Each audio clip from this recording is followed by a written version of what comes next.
আপনি যে এই জায়গায় যে পানি খাদ্য দিয়েছিলেন এটা কি এই মাছগুলো উঠছে? হ্যাঁ হ্যাঁ, এই মাছগুলো উঠছে। অনেক তো মাছগুলো উঠছে মানে কিন্তু সাহেব আমি তো ভয় করছিলাম যে মাছ উঠবেই না, তো অনেক মাছ উঠছে, বালতি জায়গাতে অনেকগুলো আছে, এই জায়গাতে অনেকগুলো আছে। হ্যাঁ, মাছ উঠবেই। এটা মাছ কি আমার একটা অনুমান আছে না। তখন কি আম্বকে জাল কিনে নিয়ে আইতাম নি? হ্যাঁ হ্যাঁ হ্যাঁ, জাল কিনে নিয়ে নিয়ে আসো। তাহলে তো আপনার জন্য তো আপনার মাছ দিকে জাল কিনতে হইব একটা। হ্যাঁ হ্যাঁ, জাল কিনে নিয়ে আসো তুমি। এই যে দেখো, ও হ্যাঁ হ্যাঁ হ্যাঁ, মাছ প্রচুর মাছ উঠছে। চলবে চলবে। কি ফকির সাহেব আপনার জাল কত দিয়ে আনছিলেন এটা? এটা আনছিলাম বর্তমানে 2500 টাকাতে। 2500 টাকা দেওয়া কি 1200 টাকা বিক্রি করা যাবে না? না না, সর্বনাশ। এ কম হয়ে গেছে আমার এই নাকি? জাল হইলো, এটা আমার লক্ষ্মী। লক্ষ্মী। হ্যাঁ, আমি এই জাল বেচবো না। হ্যাঁ।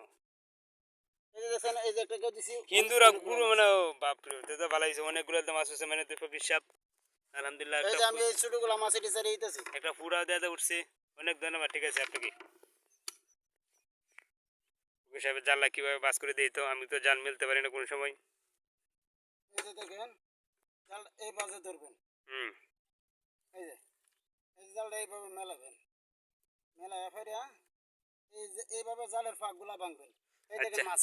এই যে, ওকে এই যে, মাইনুদ্দিন ফকির সাহেব। এই যে জালটা জায়গা এইভাবে রোদ্র, মেলাবেন। বিশাল রোদ্র, আপনার জন্য এই জায়গায় বসে রয়েছিলাম আমি, আমি আসছি আরিফুল, আমরা দুজন এই জায়গায় বসে আসলাম, আপনি বুকা দিচ্ছেন, মাছ দেওয়ার লাগে দেখলাম, আমরা চলে যাই নাকি? হ্যাঁ। ওকে।